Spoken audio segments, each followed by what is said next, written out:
Hello guys, हमारे video में आप सभी का स्वागत है। एक कौसार माता का गीत सुनाने जा रही हूँ। सुनना अच्छा लगा तो लाइक शेयर सब्सक्राइब जरूर करना।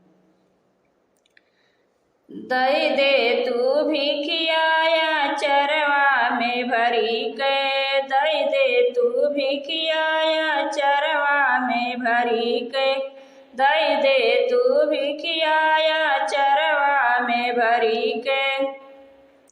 पहिली ने मुट्ठी से दुरवा का दियलू, पहिली ने मुट्ठी से दुरवा का देलू।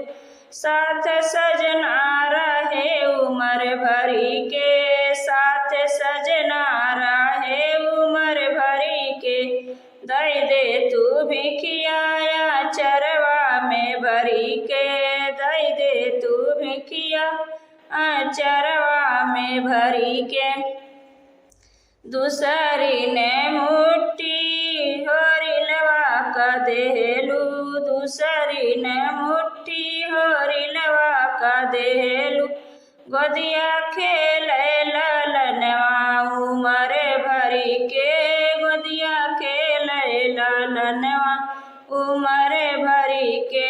दई दे तू भिखियाया चरवा में भरी के, दई दे तू भिखियाया चरवा में भरी के। तीसरी ने मुट्ठी परिवरवा का देलू, तीसरी ने मुट्ठी परिवरवा का देलू। साथ नाता रहे उमर भरी के, तुझसे नाता रहे उमर भरी के।